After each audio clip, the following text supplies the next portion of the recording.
We head to the top of the second inning here from Shebeck Stadium. Ball State and UMass 0-0 ball game from Muncie, Indiana. Clouds have covered the majority of the day today for Game 3 of the series between the Minutemen and the Cardinals. Leading things off for UMass is Reese McCarthy, Jack Beverly, and Ryan Colbin. 5, 6, and 7 in the lineup against Alex Burden here as the lefty Burden rocks back, fires home the first pitch. It's a curveball for strike one. Special guest joining us here in the booth, top of the second, Chris Capko, new Ball State men's basketball head coach. Coach, appreciate you joining us here. Thanks for having me, Mick. It's been fun. First pitch, honorary first pitch by Coach Capko today as Burden lets loose the 0-1 pitch. It tags the knees in the strike zone for strike two, 0-2. You threw a strike. Was it? I didn't see it, if I'm being completely honest, so I'll give you the benefit of the doubt. It made it all the way to the plate, so that's what I was hoping for. So, Rob says it was a swing and miss by the batter. Yeah, so. I'll take that. I'll take that. 0-2 pitch tapped into the net behind home, but it stays no balls and 2 strikes. You have some baseball in your DNA, though. I do. I actually came out here at 9:30 this morning and shagged some balls with the boys, took some BP, felt good. I'm feeling it right now, but it felt good. It was fun. Shoulder's probably a little tight. Yeah, back is too.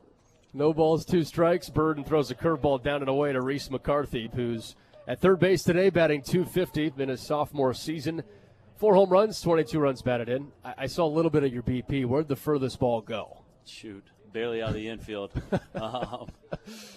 1-2 popped up, foul ball, third base side out of play. No, I had a couple that I made decent contact on, probably mid-outfield, somewhere like that, but yeah, I mean, it's just not there like it used to be. It's okay. At 42, I was never a power hitter anyways, but, you know, it was fun to get out there and just take some hacks. That felt good. I haven't done that in a while. Yours was the speed, right? You were a speed guy? I was a speed guy. I could run under 6.6 60. 1-2, laced foul again, third base line out of play. It stays 1 ball, 2 strikes. Top of the second inning, UMass and Ball State scoreless here on the diamond with nobody on base and McCarthy, the lefty, batting. You got to speak to the team as well. How was that? I did. It was great. They, you know, first of all, obviously Coach Maloney was one of the first people who called me when I got the job. 1-2 pitch, a bouncer toward third. Musler picks across the body, throw not in time as McCarthy able to leg out an infield single. Ball was hit slow enough that Musler had to go across his body, trying to throw to first. Yeah, Coach Maloney was one of the first people who called me when I got the job. He's been super supportive and helpful, and has been a huge resource since I've been in Muncie. So I appreciate him letting me come out here and then just talk to the guys, told them thank you. And they were obviously playing for a lot. So, you know, they're still in the mix of this thing in the MAC, and for them to allow me to come out here and just spend some time with them was awesome. So I'm so appreciative of every one of them. Lefty on righty as Jack Beverly, the first baseman, digs in, swings the first pitch, grounds it right where Griffiths at shortstop was, but he was covering second because McCarthy took off, and it's a single into left field. Back-to-back knocks for UMass here in the top of the second. Nobody out and no score for the Minutemen and the Cardinals. How's everything been since you've been at Ball State? I know it's the thick of recruiting season right now with the portal. How have you been able to settle in with it? It's been great. Our staff's done a great job. I feel like we've identified some good kids, and most of our team is set at this point. I have one more scholarship left. I think we're going to be patient with that and try to make sure that we find somebody who can complement what we've done already. But to be where we're at within 3 weeks of the job, I feel really good about the group we put together and what we've assembled. Here's Burden. First pitch. Bunt attempt pulled back by Ryan Colbin. And the righty takes ball 1 upstairs. That is a quick turnaround. You get hired, and then a couple weeks later the portal opens. You have to assemble a staff and get people on campus in the building and start to run things. How did you feel like your assistants were able to just gravitate toward this role and thrive in the portal that fast? As Burden steps off. Yeah, I was trying to give you a second. I appreciate that. You're a vet. You know what you're doing. I'm trying to I'm trying to make sure my cadence is on point right now so I can let you do your job and still answer the question. There's an art to it. I've actually been impressed in here watching you do it. So, Burden sets first base side of the rubber. The 1-0 pitch, a hard line drive right back up the middle and through for a base hit. McCarthy tags third. He heads home, and Colbin has an RBI single. UMass takes a 1-0 lead here in the top of the second. Nobody out, and runners at first and second. My staff did a good job. I assembled some guys who are veterans in this space. They've been doing this for a while, so I think they got it. I think what really helped us was that the portal didn't open until after we got the job, so I could assemble my staff first. It gave us time to not only assemble them, but then identify some guys we wanted to recruit. And by the first day it opened, we had 8 Zooms set up, I think, for the first day. Eight? I think we had another 7 or 8 on the second day. And then the first day after the dead period opened, we had visits starting to come in. So we were pretty organized by that point. I thought even though the portal didn't open to a certain date, it was open, so we were able to kind of figure out who was going to go in. Then we did a good job getting organized and identifying, and there wasn't a lot of wasted motion with us. The guys we got in, we signed most of them, and felt really good about the direction and how fast we were able to get everything secured. We're at the top of the second inning. UMass just took a 1-0 lead off the RBI single from Ryan Colbin. With nobody out, runners at first and second, Coach Maloney's out on the mound talking to the entire infield right now before the DH Mark Willie bats with nobody out from the left-handed batter's box. You were talking at the Power Hour with Mark Forrester. It was, I think, 3 or 4 were officially announced at that time, and you were waiting to see who was going to possibly sign while you were on the show. Did that player end up signing, and who was it if so? He actually did not. Okay. He actually did not end up signing, but we got 3 of the 4 that day. Perfect. And I can pretty much announce all of them. We got a commitment from a kid from Vermont this past weekend, Sean Blake. Sean was on a 22-win team, averaged 10-4-4. Feel really good about him. Willie shows bunt, pulls it back, and Bender that rolls downstairs. It's 1 ball, no strikes. So solidified him. KJ Parker already signed from UMass, proven scorer in this league. Javion Guy King from Central Arkansas, feel great about him. Trey Lewis from Western Michigan, all proven guys at this level. Bird looks to second, throws home the 1-0 pitch. It's a bunt attempt down the third baseline. Musler stabs it, throws to first, and retires Willie on the sacrifice bunt. Both runners advance to second and third with 1 down. Top of the second, UMass 1, Ball State 0. Yeah, but then since that time, we've gotten commitment from Jaden Smith, who played in every game at St. Joe's for the third-place team in the A-10. To go with him, Babatunde Duradola from Temple, started half the year for Temple in the American, averaged 5.4 and 1.5 assists, so can really pass at that position. Say his name again. Babatunde Duradola. I love it. First pitch to the righty, Matt Travisano's down and outside, 1 ball, no strikes. We'll have you do the audio pronunciation for the website. You've already got it down. I got you. Got to make sure I get it right. I can't mess that name. I can't mess any names up from my spot. 1-0 pitch as Burden sets first base side of the rubber, curls it a curveball that Travisano pokes foul down the first base line. Yeah, so a couple of those took Kai McGrew from Fishers, so feel really good about our front court. And that's what I said with our last scholarship, we're going to be pretty particular and see who's out there and what we need to do and how we can complement our group the best we can, but feel really good about the pieces we do have. A lot of people excited about Aaron Fine joining the program as well. As the 1-1 pitch is a swing and a rip to left field. It drops down for a hit. And an RBI single for Travisano, scores Beverly. And UMass has runners at the corners with only 1 down. They've taken a 2-0 lead here in the top of the second inning. And here comes head coach Rich Maloney again out of the dugout.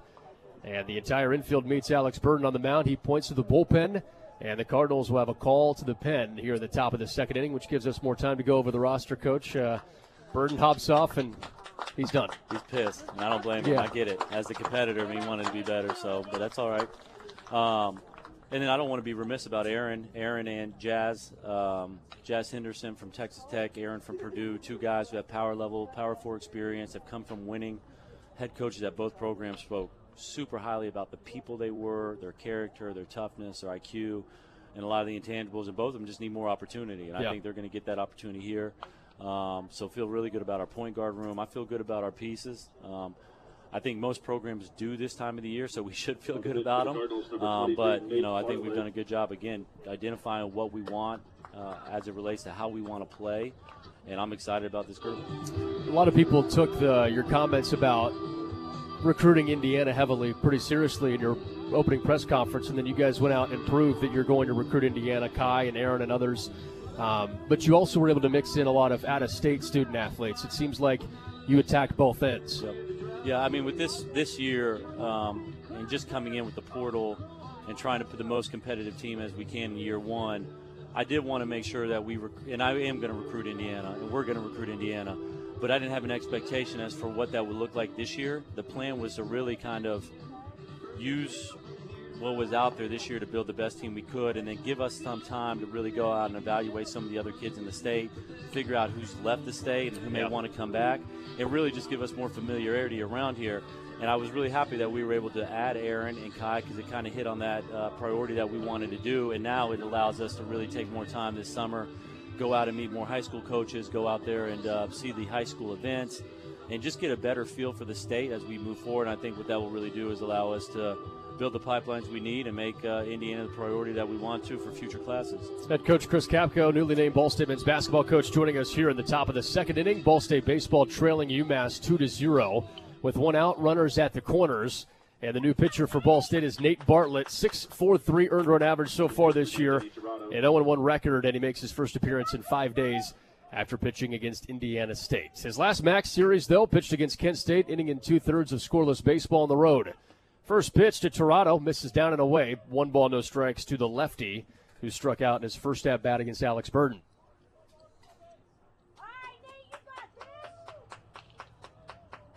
One ball, no strikes. Bartlett, the righty, working from the stretch, third base side of the rubber.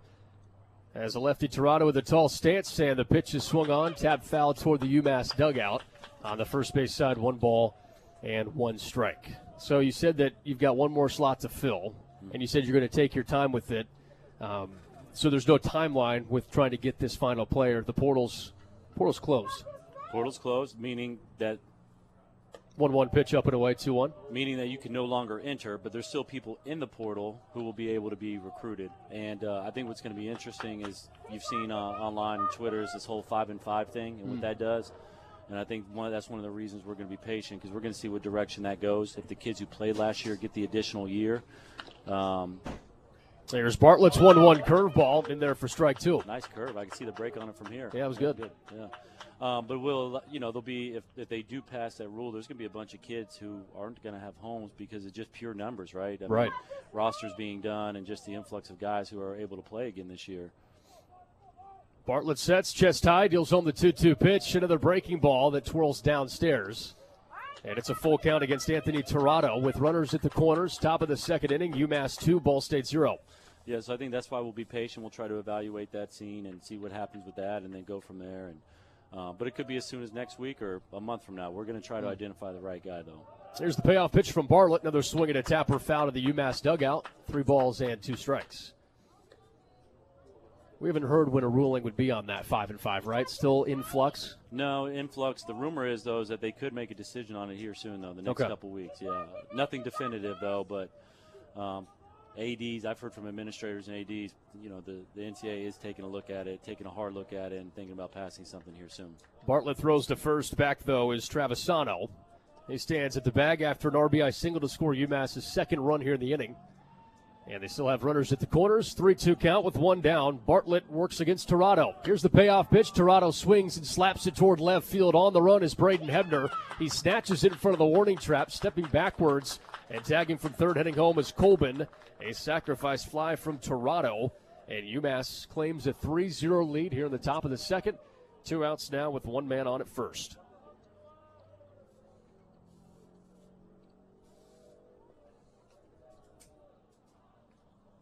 How much more of the MAC season do they have left? So there's 3 more weekends. 2 more road weekends, Toledo and NIU for Ball State, and then they'll host Bowling Green mid-May before the MAC tournament, May 21st through 25th. Gotcha. Over at Crusher Stadium in Avon, Ohio. Gotcha. So there's a lot to play for. And yeah. Rob had the standings over here, and if you just check out what the numbers are on the teams, it's a log jam at the top. So the top 6 make it. Ball State and Toledo tied for 5th right now with Western Michigan.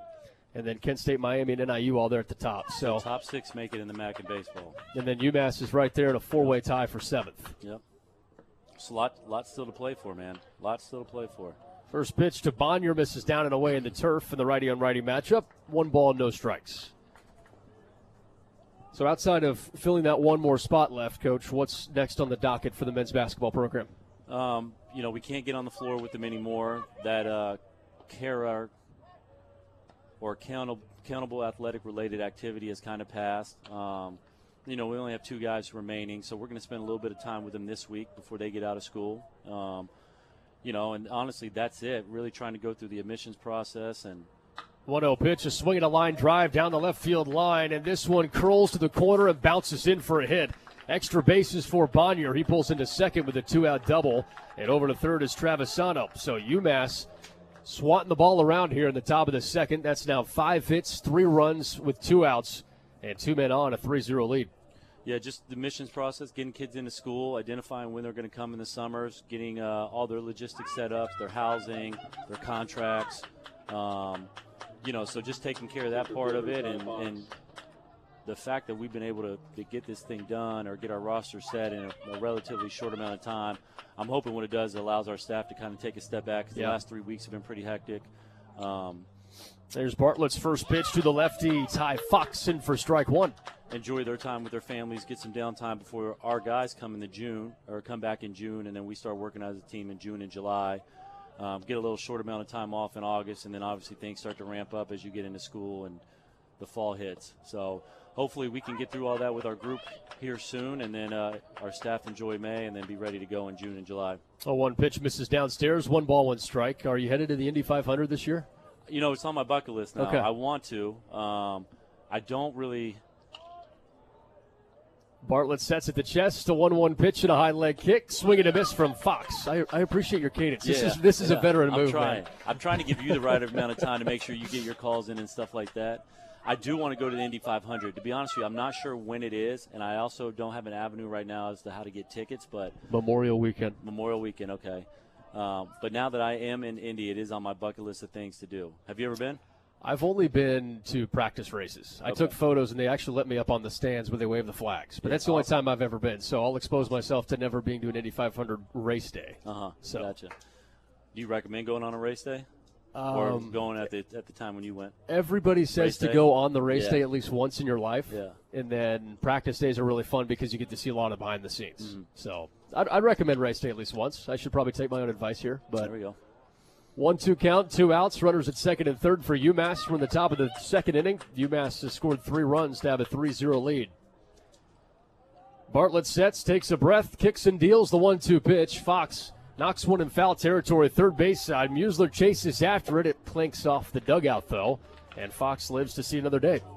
Is there any other bucket list thing in Indiana that we need to do? Ooh, that's a really good question. I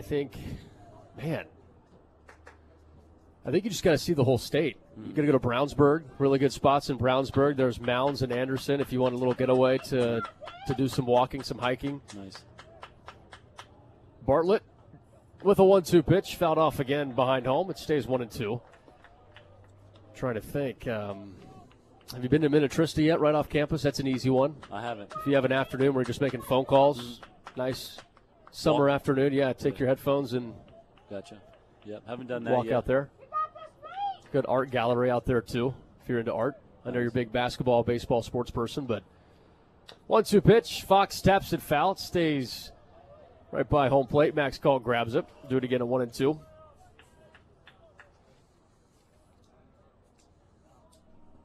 Wynn slightly tapping out to left center field here today. 3-0 lead for the UMass Minutemen. Top of the second with 2 outs and runners at second and third. Fox had a walk in his first plate appearance, and Bartlett trying to send him back to the dugout. The 1-2 fastball jumps up and away, 2-2. You mentioned some of those things you still have to do. You need to find a place as well. I do got to find a place to live. That's been the most challenging part of that. And if my wife's listening, she's probably wondering why I'm up here and not finding a place to live right now. So. Well, why aren't you with the realtors right now? Yeah. Here's the 2-2 from Bartlett, swinging a ground ball towards second base. Davidson tries the backhand, and it hits off his glove. 1 run scores as it turns to second base. Travisano's in, and Bonyar heads to third base. So Fox is on with an E4. Runners at the corners, and UMass now has a 4-0 lead with 2 outs in the top of the second. You haven't been just crashing at the office, right? Pretty much. I mean, I have nothing. My family's not up in town yet, so I pretty much just hang out in the office, and it allows me to kind of focus what I need to focus on and get my work done. And, now's the time to do it when my family's not up here as well. And they're coming soon, though. June 1. Yep, June Perfect. 1. My daughter has to finish school in May, and then after she's done, we're hoping to move sometime around Memorial Day, so I don't know if I'll be able to catch the Indy 500 this year. But yeah, there might be a big thing happening that weekend then. First pitch of the righty-on-righty matchup to O'Brien, slung in for strike 1. 87. 87 from Bartlett. Works in the fastball, curveball, changeup combination. By the way, I think it's super impressive. 8 Major League Baseball first-round draft picks. That's Yeah. big time. Yeah. That's big time. And the first overall pick at one point. Brian Bollington back in 02. Yep. Throw to first base. Back, though, is Fox. That's big time. Speaks to what Coach has done here, man. Yeah. It's impressive. Alex Call just won a World Series with the Dodgers last year. Made the opening day roster again this season. 0-1 dives down and away. 1 ball, 1 strike on the block from Max Kalk. Pretty good team, the Dodgers. Yeah, they're make okay. Their opening day roster, you're not bad. I did a podcast episode with Alex Call last year when he got traded, won the World Series, and just asked him what was it like to play with Ohtani. He's like, well, he's kind of a god. And so you just walk in the same dugout as him, and it just puts things into perspective of where you are in your life. 1-1 pitch. O'Brien swings and misses at the breaking ball, 1-2. I don't watch a ton of baseball this time of the year. I do follow it. I caught him, though, the other day, pitch against the Giants. He was incredible. It's ridiculous. He was incredible. When he is on, I do try to watch him when he's at bat or he's pitching because he's amazing. Must-see TV. I want to say he threw 5 scoreless, maybe 6 scoreless. It was the same day his on-base streak broke, though. It was 53, and he didn't get on base that game. So I guess he had to give one or the other, huh? It's either a shutout or keep your streak alive. Bartlett with a 1-2 pitch, and O'Brien whacks it foul behind home. It's 1-2 again. There's 2 outs on the board. Top of the second inning, rather. 4 runs have come in to score for UMass in this inning. They hold the 4-0 lead. We're actually making a trip. I'm taking my brother for his 40th birthday to Wrigley on May 7th. Oh, nice. Yeah, so looking forward to that. Yeah. Will it be your first time to Wrigley? First time to Wrigley. One of my bucket lists too. Been to Fenway. Been to Yankee Stadium. 1-2 fastball upstairs. 2-2. Been to Dodger Stadium. Never been to Wrigley. Okay, enjoy it. You'll get chills when you walk up and see the wall for the first time. The ivy. Yeah. You doing a rooftop experience or just being in the stadium? Just being in the stadium. 2-2. O'Brien swings and misses. Bartlett catches him on the corner. And that ends the top of the second inning. UMass strikes for 4 runs. It takes a 4-0 lead going into the bottom of the second inning. Well, Coach Capko, appreciate your time as always. Thank you. Having me. Appreciate you, Mick. Congrats on the first pitch as well. We know it was a strike. Thanks, man. That's head coach Chris Capko joining us on the Ball State men's basketball side. Ball State trails 4-0. Bottom of the second up next on the Automatic Pool Covers Radio Network.